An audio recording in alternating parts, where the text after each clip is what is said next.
नमस्कार, हे आहे महाराष्ट्र संध्या न्यूज चॅनेल, आवाज महाराष्ट्राचा। आज जे संसदेमध्ये देशाचे गृहमंत्री अमित शाह यांनी भारतरत्न भारतीय घटनेचे एकमेव शिल्पकार डॉक्टर बाबासाहेब आंबेडकरांच्या बद्दल जे बेताल वक्तव्य केलं त्याचा आम्ही जाहीर निषेध करतोय आणि देशाच्या गृहमंत्र्याला आम्ही इथून सांगतोय की आधी बाबासाहेब समजून घे आणि त्याच्या आधी सर्वात पहिल्यांदा बाबासाहेबांनी लिहिलेलं द रिडल्स ऑफ हिंदुझम हे वाचून घे।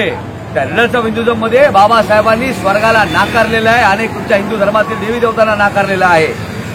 तुला जर का स्वर्ग पाहिजे तू स्वर्गात जाऊ शकतोस, पण आमच्यासाठी आंबेडकर हे नाव महत्वाचं आहे। आंबेडकर हे विचार आहेत, आंबेडकर ही विचारधारा आहे आणि ही विचारधारा संपूर्ण जगभरात राहील हे आम्ही ठमकावून सांगतो। जय भीम।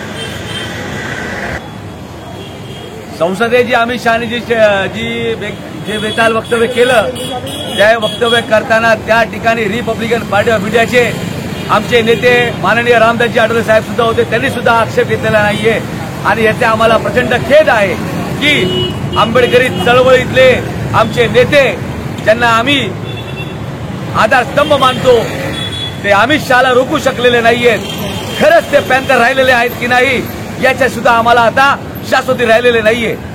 मी आपल्या माध्यमातून मी देशाच्या गृहमंत्र्याला मी सांगू इच्छितो की तुला माफी मागावी लागेल, अन्यथा आंबेडकरी जनता तुझ्या तोंडाला काळं फासल्याशिवाय राहणार नाही। नमस्कार, हे आहे महाराष्ट्र संध्या न्यूज चॅनेल, आवाज महाराष्ट्राचा।